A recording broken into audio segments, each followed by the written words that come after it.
Salve galera do Câmera Velha, beleza? Estamos aqui para mais um vídeo.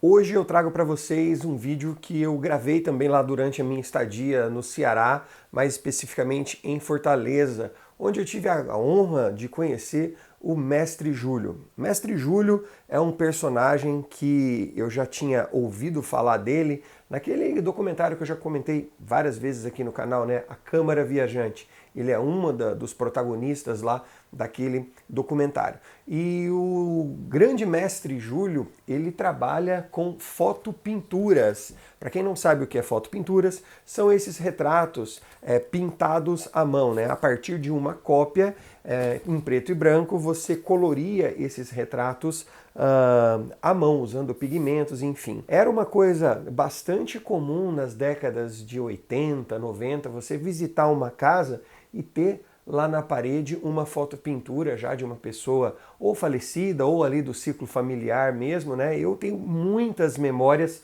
das fotos pinturas. Infelizmente eu não tenho nenhuma fotopintura da minha família, né? Nenhum parente meu tem essa fotopintura em casas. Essas daqui que eu tenho aqui foi que por acaso eu peguei uma coleção de discos e tinha essas fotopinturas lá no meio. Eu falei, meu Deus, olha que só que riqueza de material, né? Uma fotopintura original dessa daqui.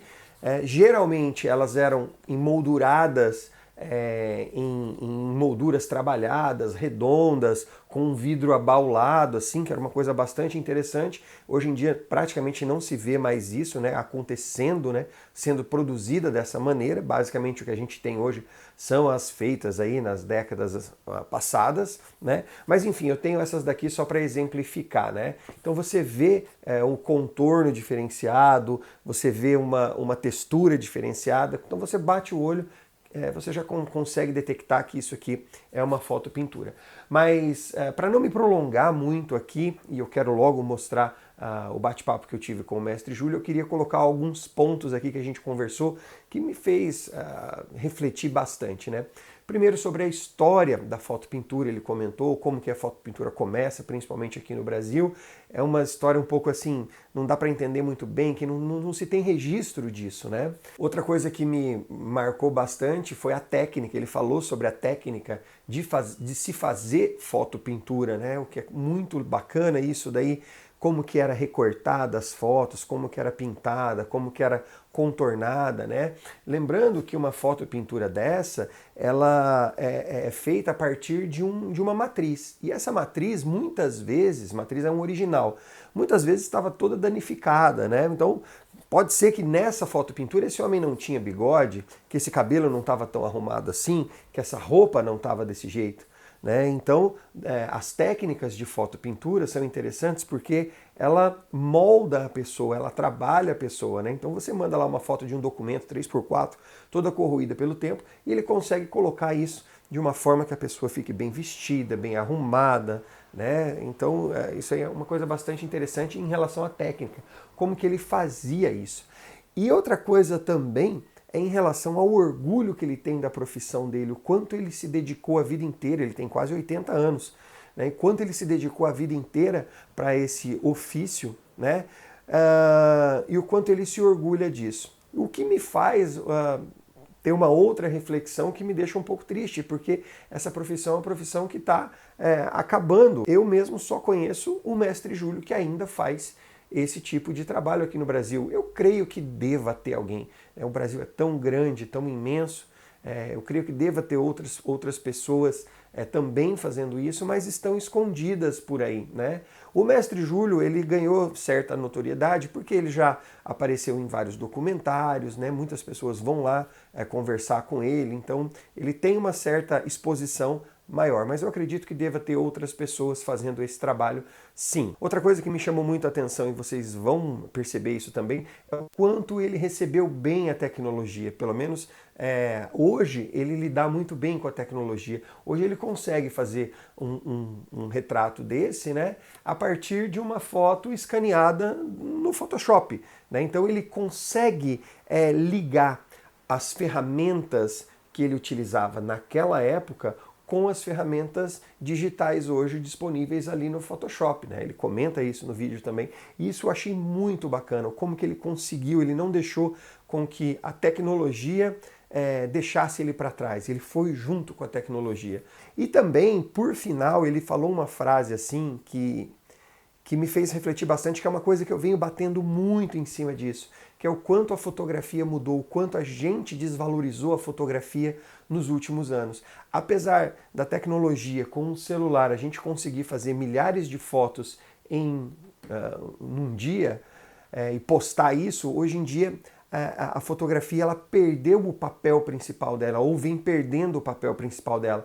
Porque ele fala uma frase muito bonita, que um retrato na parede, no alto de uma parede, você deve reverenciar. Todo dia que você acorda, você olha aquele retrato e você reverencia o mesmo retrato. Hoje em dia, com toda a facilidade que temos nas nossas mãos, com câmeras mais avançadas, com o celular, a gente não tem mais esse costume de contemplar uma fotografia. Parece que a fotografia ela só tem um único papel, durar 24 horas na rede social, né? As pessoas hoje elas estão valorizando o momento durante a postagem lá hoje a fotografia não é mais para ter memórias, é para postar, é para comunicar, ó, tô aqui comendo uma sobremesa assim assado nesse tal restaurante. Depois disso essa fotografia se perde, né? Com uma reunião de amigos, você faz questão de fotografar, mas você não faz questão de reverenciar essa fotografia, de guardar ela para a eternidade. Somente ali, colocou na rede social, fez os 24 horas de sucesso dela, ganhou os likes, as curtidas que ela tem que ganhar ali e acabou.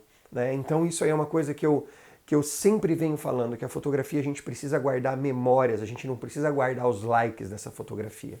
Né? Então você guardar melhor, você preservar, você imprimir, deixar no papel, valorizar mais cada clique que você dá é muito importante. Gente, eu não quero me prolongar muito aqui, fiquem aí com o vídeo, deu um videozinho um pouco mais longo do que o normal aqui nos vídeos do canal, mas eu tenho certeza que você vai adorar, que vai valer muito a pena. Beleza, galera? Um grande abraço e até o próximo vídeo. Bom, a história da fotopintura ela é como você comprasse um ingresso para assistir um filme e quando você chega na sala de projeção, já faz 40 minutos que o filme está rolando. E quando você entra, que começa a nova sessão, 10 minutos depois, um carro bate no poste, derruba, para a energia, e você comprou um ingresso, entrou no cinema, assistiu um pedaço do filme e não assistiu o fim. Então, as pessoas não falam da fotopintura no seu conjunto, porque essas pessoas eram tidas como pessoas anônimas ou do povo. Colorir retrato à mão era algo que não estava ligado nem à arte, porque a fotografia era uma arte que estava em plena essa efervescência, não é? Aqui a gente tem a história de 1880 e poucos, quando José Ramos era um sujeito que começou a colorir retratos pequenos, porque na época eram cópias. Então ele coloria essas cópias com anilina de tingir roupa. Ele dava tom de pele, cor de roupa e essas coisas. É a primeira história que a gente tem aqui no Ceará de alguém que coloria retrato. Isso no decorrer do tempo, até 1980, ainda tinha um cidadão aqui com o nome de Milonguita, que fazia essa mesma história. Ele tinha uma banquinha com os pigmentos e ele coloria esses retratos. A história da fotopintura toda começa aí, porém contada do jeito que eu lhe disse num filme. Você não assistiu o começo e não assistiu o fim, assistiu um pedaço. E por isso que ela é tão mal contada. Ela é mal contada dentro do Brasil, como a história das máquinas de grande formato, que ele tem uma, que está lá, não é? Seu Chico Alagoano, que ninguém conta essa história de verdade. e inclusive discrimina. Isso é o maior absurdo, você chamar um fotógrafo de lambe-lambe. Isso é um desrespeito à própria arte que você representa. Como você discrimina dentro da sua arte, mas você empunha a camisa para lutar contra essa discriminação de cores, e outros tipos de discriminações. Mas dentro da fotografia, a maioria das pessoas não chamam de fotógrafo, porque eles só são lambe-lambe aqui no Brasil. Eles fora do Brasil são fotógrafos de instantâneo, itinerantes ou ambulantes. Eles não são tidos como isso. Por isso que eu tenho o maior respeito por eles. Porque eu tenho o maior respeito pela minha profissão. Porque ela me deu tudo que você possa imaginar. Tudo. Tudo. Me deu nome, me deu isso, aquilo. O que eu falar dessas bobagens, tudo. Basta ver por onde eu passei, o que foi que eu fiz. E isso... E é isso. A fotografia tem essas coisas dentro dela e, infelizmente, a história é muito mal contada dentro da fotografia. Hoje, quando você pega um livro que vai ler sobre fotografia, toda a história é igual, tudo é igual, tudo é igual. Eu começo dentro de um mosteiro beneditino, em Garanhuns, no interior de Pernambuco, com 10 anos de idade. Passando férias aqui em Fortaleza, eu um dia cheguei aqui em Fortaleza e o meu pai estava montando um estúdio de fotopintura. E isso me deu assim Aí eu falei para ele, pai, eu não queria mais voltar para o mosteiro. E aí ele foi, rapaz, é o teu futuro. Pai, monge beneditino, na época eu só queria ser um menino normal, eu queria correr e pecar. Eu queria fazer tudo que todos os meninos faziam. Aquele caminho para Deus era lindo, porém eu não merecia ali. Então ele foi e disse, é você que sabe. Isso foi um momento decisivo na minha vida para que eu tomasse todas as atitudes que você possa imaginar que um homem adulto pode tomar com 12 anos de idade. Dali para frente eu resolvi que não seria monge beneditino, mas seria monge da fotopintura. E eu consegui dentro dela tudo que você pode imaginar. Com pouco tempo dentro do estúdio, eu consegui dominar todas as etapas, desde a câmara escura até o final, porque eu não sei se você sabe como se processava a fotopintura. Entrava um original, como esse aqui, dentro de um envelope com algumas coisas escritas, e que era a observação feita pelo vendedor, e esse original era entregue no foto. Porque isso é uma cadeia, tem o organizador, tem o vendedor, tem o cobrador, tem o fiscal. É uma cadeia que termina por vender isso. E termina trazendo para que o estúdio execute o trabalho. Sem o vendedor, fotopintura não existiria nos moldes que tem hoje. Com as observações, um G1 24x30, meio corpo, paletó, botar um fundo de jardim e colorir a foto. Aí você levava para uma câmera de grande formato, de fole, de madeira, que hoje está lá no Dragão do Mar, uma máquina que tem hoje 100 e poucos anos, é muito antiga. E a gente reproduzia essa foto numa chapa de vidro. Não era filme, era chapa. Você, depois com o diamante, que ainda estão aqui, os diamantes, que cortava essas chapas. E aí você entregava para o contornador. Ele contornava só o rosto da pessoa, que é o que você hoje faz aqui no computador com a canetinha, com a ferramenta caneta para cortar. É a mesma coisa, só que você fazia numa chapa 35mm com guache, ou então com uma tinta preparada dentro do próprio estúdio, pigmento em pó batido com óleo de linhaça secante para você fazer aquela tinta. Bom, e aí ia para o ampliador. O ampliador era aquele que a gente chamava o laboratorista, que as pessoas que escreveram até escreveram um bocado de baboseira quanto a isso. Hoje você usa aqui Ctrl+C, Ctrl+V. Seleciona, Ctrl+C e Ctrl+V. Vai a 1930, 1920, qual é a diferença? Apenas de tecnologia, a técnica continua a mesma. Dentro de um laboratório se usava as mãos para esbater. Hoje você chama máscara. Ele usava apenas um pedacinho de papel entre a sombra e a luz, entre um e outro na horizontal. Abria um ampliador, fechava o diafragma em 3, 4 pontos, era de acordo com ele, e aí ele dava 1, 2, 3, 4.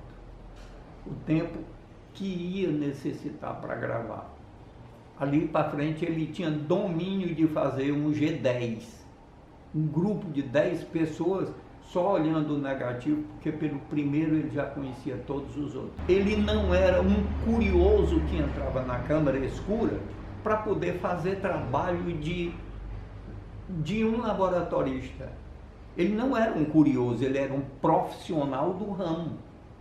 É tanto que me dói quando eu vejo escrito, por exemplo, que o ampliador lá no Juazeiro, no Crato, aqui até em Campina Grande, eles chamam o laboratorista de puxador.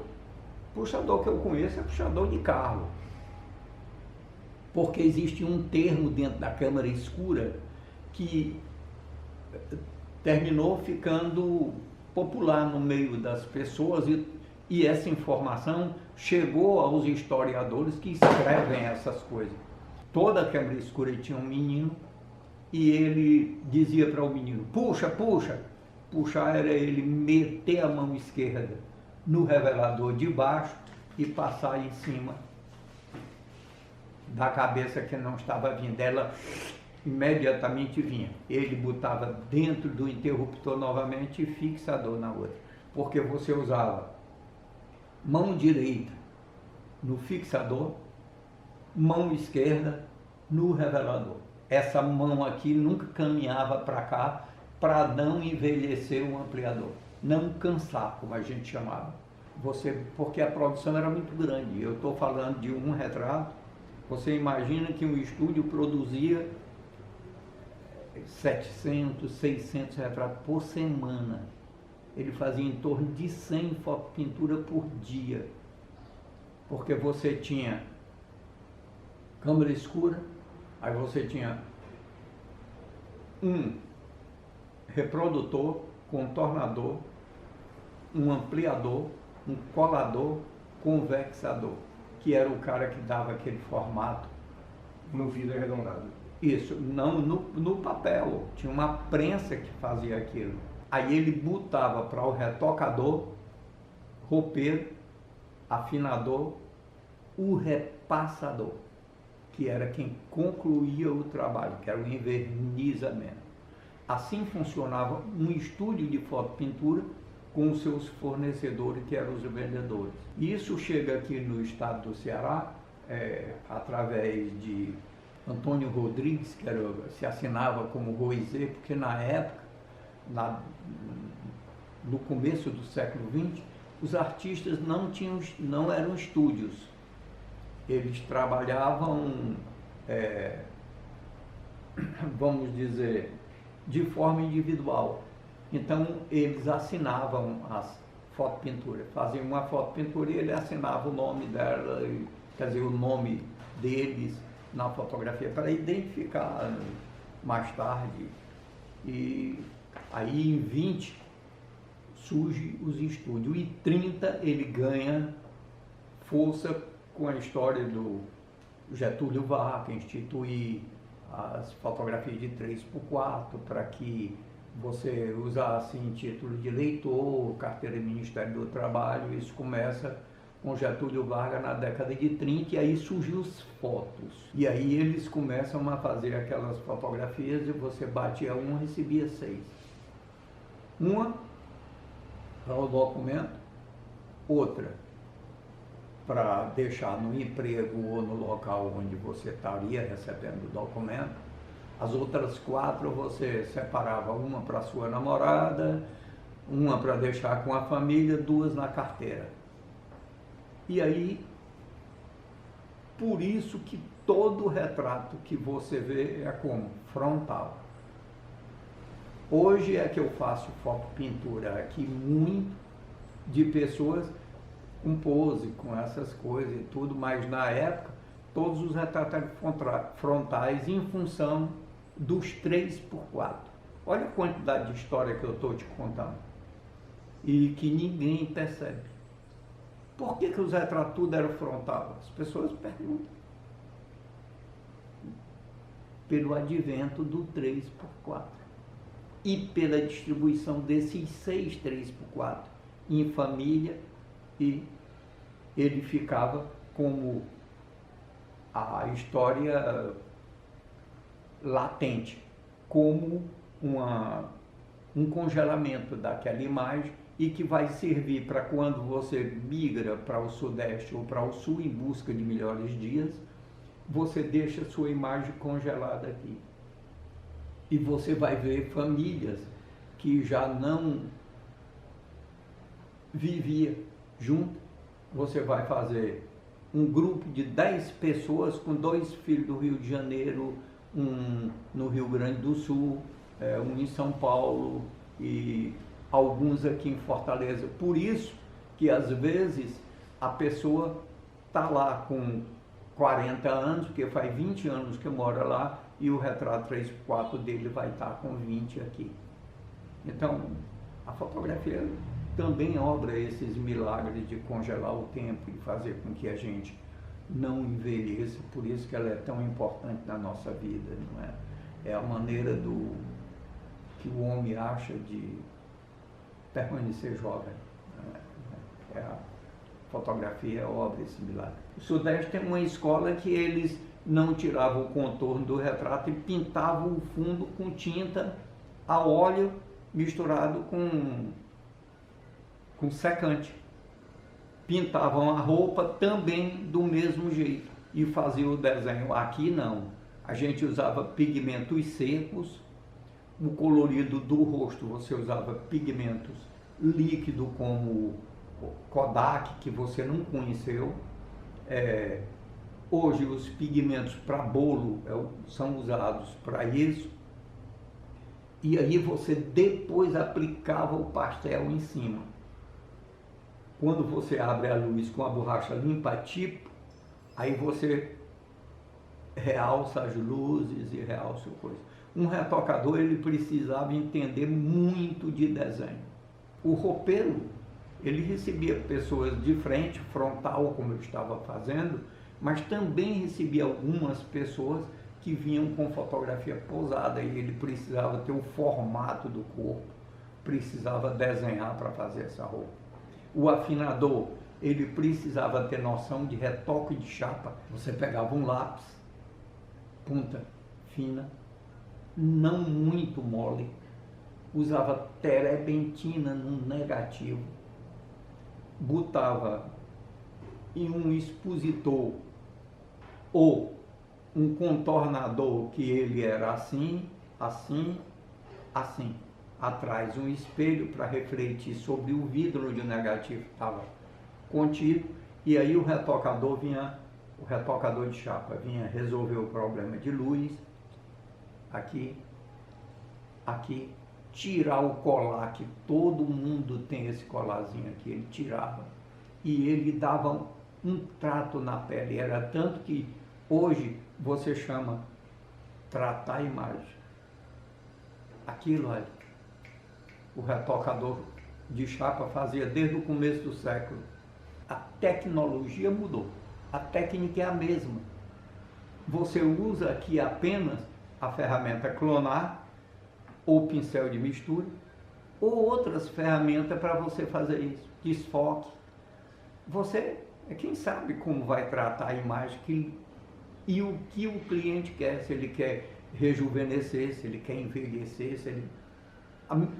A minha vantagem na fotopintura, eu tinha vontade de fazer isso como você faz no seu cavalete, de dar aula aqui. Mas, porém, eu não tenho, o meu tempo é exíguo, eu não tenho condição financeira para isso, para poder dar aula pelo coisa, porque é um ramo que está se acabando e vai ficar apenas pela benevolência, pelo seu coração e por tudo que você possa fazer pela divulgação por ela, para que as pessoas conheçam. Porque a maioria das pessoas não tem nem noção de como isso era feito. Para mim, todas as ferramentas que você buscar, tudo que você encontra lá está aqui. Todas elas estão aqui. Só que as pessoas que se dizem, vamos dizer assim, professor de Photoshop, eles não sabem, eles conhecem algumas ferramentas, mas não conhecem as funções delas, nem ligam elas àquilo que era o meu cavalete. Por exemplo, eu pego a superexposição e ela vira um esfuminho na minha mão. Um esfuminho que eu processava para fazer retoque, nariz. O que é esfuminho? Esfuminho é feito de papel enrolado e você metia na tinta e aí você passava no papel N3, que era um papel próprio para retoque, que hoje são chamados de papel de fibra. Não tem mais o papel como N3. O que nos tirou do ramo foi exatamente as grandes empresas, porque senão hoje a fotopintura ainda estava fazendo quantidade imensa de fotografia, porque a demanda não diminui. Eu continuo trabalhando para revendedor. Agora, o que faltou? Pessoas que têm a habilidade de fazer um trabalho digno de estar presente na sua casa. Eu estou fazendo um Jesus Cristo judeu, porque eu fico com vergonha quando eu vejo o Jesus Cristo que tem por aí, e que o pessoal pega o Santo Sudário, que é o único documento que eles dizem que é verdadeiro, de lá, e eles pegam o olho de uma outra pessoa, põe em cima, põe o olho, põe o nariz, põe uma boca e termina fazendo um Jesus Cristo romano. E quando eu falei para você que tudo era uma linha de produção dentro do estúdio, você vai entender que o laboratorista era extraordinário dentro do laboratório. O cara que coloria, conversava e colava era ótimo naquilo. O cara que reproduzia, ele era bom naquilo. O retocador era só retocador. O roupeiro, só roupeiro. O afinador, só afinador. Quando isso aqui chegou, o que foi que aconteceu? Ele precisava por trás dele uma pessoa que tivesse todo o conhecimento daquilo, porque se não tivesse, e eu com 16 anos, eu era retocador, roupeiro, afinador, eu sabia tudo, com 16 anos de idade. Então, quando eu tive que migrar para cá, já velho, aí ficou muito fácil para mim. Foi tanto que o meu primeiro contato com o computador foi o sobrinho da minha mulher, que eu tinha falido, literalmente. Todos os materiais eram resinados, tudo tinha acabado.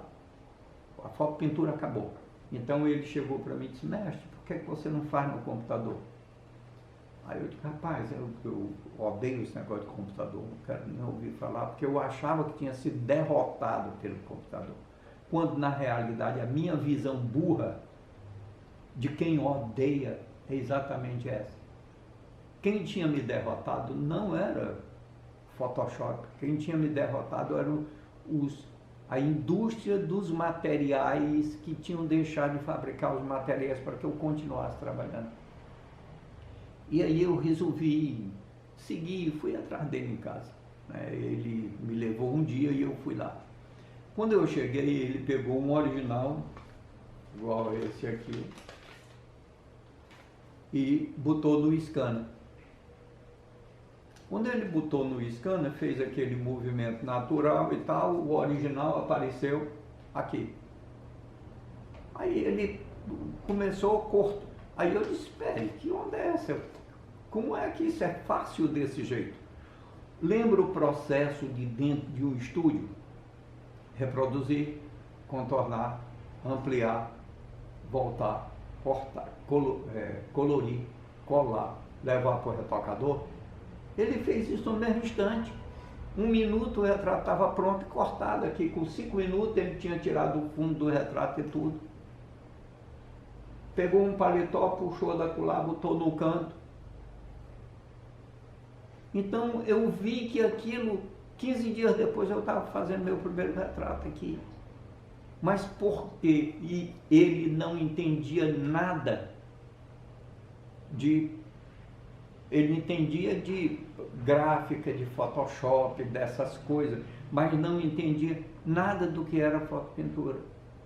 Aí eu fiz só, a dificuldade que teve foi descobrir as ferramentas aqui, o que eram isso por mim, o que era uma borracha limpa-tipo, o que era um pincel, o que era, compreendeu? O que eram os pigmentos, como maquiar uma pessoa. Como fazer isso, como fazer... Pronto, esse foi o único problema. Ainda existe hoje os vendedores de porta em porta. Eles desapareceram das grandes cidades pela dificuldade de você chegar numa casa para vender alguma coisa. Todo mundo hoje está enclausurado. Todo mundo. Todo mundo é refém daquilo que você pode chamar de segurança. Todo mundo está dentro de casa e ninguém atende ninguém do lado de fora. A não ser que a pessoa se identifique. Bom, porém, eu uso ainda os vendedores que vão vender em Paragominas, no interior de Manaus, pegam um barco, viajam 2 dias e meio, dentro das palafitas, naqueles rios, encontram as palafitas para poder vender as pinturas. Ainda existe isso. E no interior do Ceará existe alguns caras que manda 2, o outro manda 3, o outro manda 1, o outro manda assim. E eu tenho alguns clientes que me procuram devido o nome, aparece chega muitas encomendas disso que você está falando, moderna, que as pessoas querem ter uma fotopintura. Depois eu vou lhe mostrar algumas fotopinturas que ele manda de lá para cá, aqui, e os pedidos que as pessoas fazem. Bom, isso aqui foi um lançamento de um livro meu, vamos dizer, eu acho que foi 2011, 12, por aí, que Roseli Nakagawa, Tiago Santana, eles fizeram esse trabalho a partir de... Você vai vendo, aqui tem passo a passo, tem antes e depois, tem retratos muito estragados, retratos assim que eram de fotopinturas antigas, e tem o próprio estúdio funcionando aqui ainda, tem algumas coisas aqui. Isso daqui foi um trabalho que foi feito na Tamarineira com as pessoas com problemas psiquiátricos, e a gente fez um trabalho de dar dignidade a essas pessoas, pondo roupa deles de acordo com o pedido que eles queriam. Como, por exemplo, eu queria estar bonita e tal. Bom, então tá aí uma roupa bonita, Você pega uma roupa de formatura, eu queria ser médico, bom, tá ali, você médico. E aí você pega um outro que é completamente, ele não tem dente, é completamente desdentado e tudo, e você termina dando a ele uma... Bom, é esse o meu trabalho, é de dar dignidade às pessoas, né? Tá aqui uma outra menina que também... Bom, é mais ou menos isso. No fundo, é o trabalho da fotopintura. Ela sempre foi isso, de recuperar a autoestima das pessoas. A pessoa às vezes está... E ela teve uma importância muito grande no meio do século XX, um pouco para trás, onde você mandava fazer fotopintura da pessoa mais querida para você. Você botava ela no ponto mais alto da casa e virada assim, para que você todo dia de manhã tivesse que levantar a cabeça para poder reverenciá-la. Era esse o valor da fotopintura dentro de uma casa. Ou então ele já tinha aquela foto da pessoa morta e aí mandava para o estúdio para poder fazer. Mas existe também as histórias, né, como você estava falando no começo. Por exemplo, tem um vendedor que saiu para fazer, porque aqui em Fortaleza, no Ceará, os vendedores usavam as safras para poder vender os retratos. Por exemplo, a safra do algodão, safra do feijão, safra do milho, e assim sucessivamente ele ia fazendo isso para poder... ele vendia na planta para entregar quando eles estivessem vendendo a safra. E um encontrou uma pequena região que tinha umas 20 casas, com distância de quilômetro, porque aqui no interior é assim, uma casa aqui, 1 quilômetro outra, 600 metros outra, não é aquela história de você, uma vila. Então, ele vendeu na primeira casa, segunda, terceira, vendeu 20 pedidos. Trouxe para o estúdio, desse mesmo jeito, 2 originais dentro, mais ou menos assim, dentro do mesmo envelope. Aqui eles fazem isso e numeram nas costas do envelope para você não trocar. Ele lá, por um esquecimento, ele botou dentro do envelope e foi embora. Chegou no estúdio, entregou e a gente fez o G2 igual que ele pediu. Um G2, 24 por 30 e tudo. Quando ele foi entregar, que ele chegou na casa que ele olhou, entregou na primeira, quando foi na segunda casa ele notou que tinha cometido um erro, trocou os originais. Aí ele usou aquele método do cafajeste mesmo. Vá buscar a promissóriazinha que eu lhe entreguei naquele dia, que eu estou procurando o seu retrato. Ele já sabia qual era o retrato, porque vem numerado, saía para entrega. Aí ele fica aqui, quando a pessoa chega com o dinheiro, ele pega o dinheiro e entrega o retrato enrolado no jornal à pessoa e mola, vai embora. Quando ele chegou lá na 17ª casa, mais ou menos, ele notou que aqui foi a troca do de lá. Ele fez a mesma coisa, chegou no fim, pegou um outro atalho e foi embora, veio para Fortaleza. 3 anos depois, ele resolve voltar, doeu na consciência, ele foi voltar para poder resolver o problema lá de troca dos retratos que tinha sido feito. Então, quando ele chega lá, ele bate palma na casa e aí vem o senhor, dono da casa. Aí ele começa a sorrir, né? E o dono da casa também. Aí ele diz assim: rapaz, eu vim refazer uma coisa que eu sinto que foi mal feita, eu não devia ter feito isso, mas eu estou aqui para me redimir. eu queria que você me desse o outro original, porque a gente trocou os originais naquela época, e eu queria resolver. Aí o cara começou a rir e disse, não, ficou tudo certo, porque aquele cara lá daquela casa, ele estava gostando da minha mulher naquela época. Aí então ele levou a minha mulher e eu peguei a dele. Pronto, hoje eu vivo com a mulher dele, está aqui o retrato, e o outro vive lá.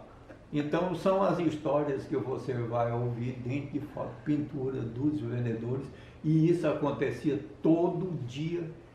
Os vendedores, cada qual contava uma história. Se você assistir o programa da Regina Casé, Brasil Legal, 1997. Brasil Legal, 1997, Mestre Júlio, programa da Regina Casé. Ela sai com 2 vendedores para fazer entrega. E aí você vai ver a história para você contar sem mistura de nada. O vendedor correndo atrás de uma galinha para poder receber o dinheiro dele. Ela diz assim, corre Raimundo, esse rapaz até morreu agora de Covid, esse ano que passou.